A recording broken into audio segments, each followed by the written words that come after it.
G'day, I'm just going to make a short video for you about 5 books that I feel very strongly about. I think they're 5 books that everyone should read. Books that you sort of owe it to yourself to read as a human being. And just before I get started, Alive in Dubbo, my first book of poetry, which I wrote, which was published a few years ago, is still available. There's a few copies left. I'll put a link in the description to the publisher, Flying Islands. They're an independent publisher just outside Newcastle. They publish all sorts of other emerging Australian poets. There's some other good books there, like Seaskins by Sophia Wilson and Film Works by Brian Purcell, which I did a review of a little while ago.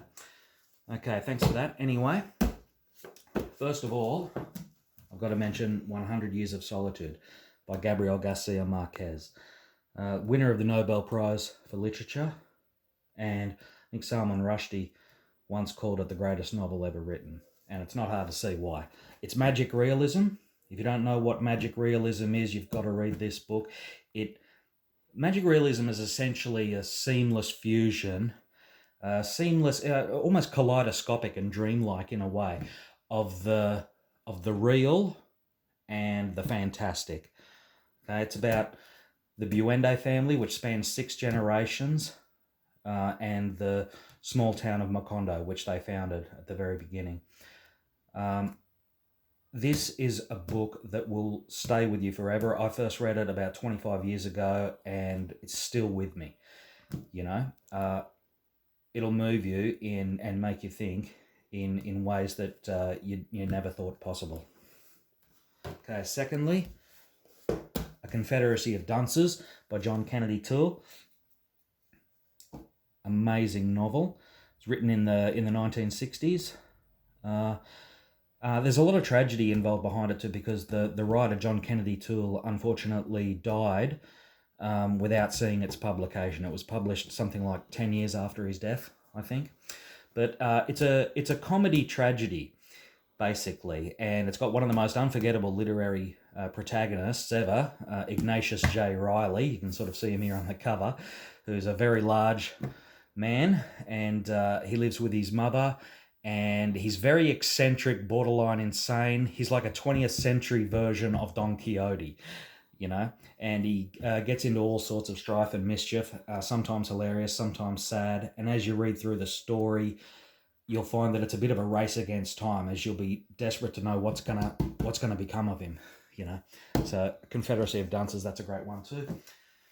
Oh, okay. Milan Kundera's The Book of Laughter and Forgetting. It's a very different kind of novel. It's metaphysical, okay, fusing the prose storytelling with philosophy.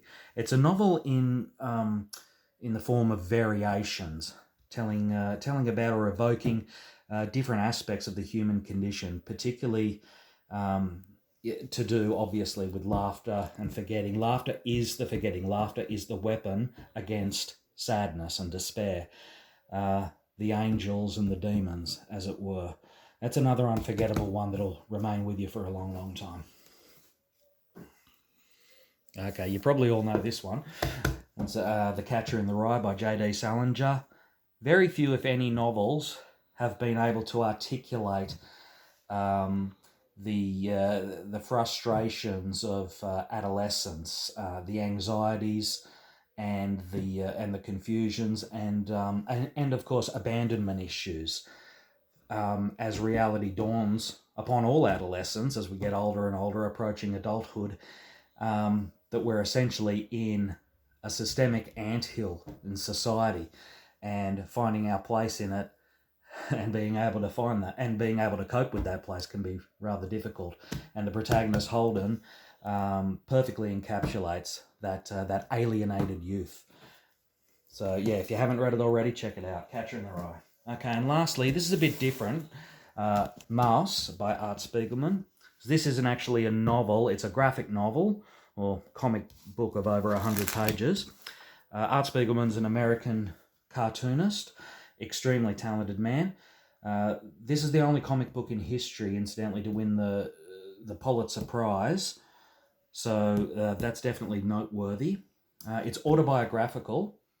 It's about Art Spiegelman's parents, who were Holocaust survivors, and it's also about him and what he had to go through being raised by Holocaust survivors. It's a fascinating insight into the whole, historic injustice of World War II, and also and the aftermath, indeed. And it's not just it's so human, but it's also cartoony. As you can see here, the Jewish characters are represented by mice, the Nazi characters are represented by cats, and things like that. If you only read one comic book in your life, make sure it's this one. Okay, so those are the 5 books I think you owe it to yourself to read.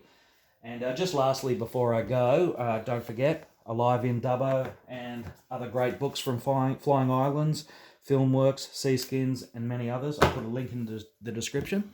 Thanks very much for your time. Don't forget to like, share, and subscribe. Cheers. Thank you.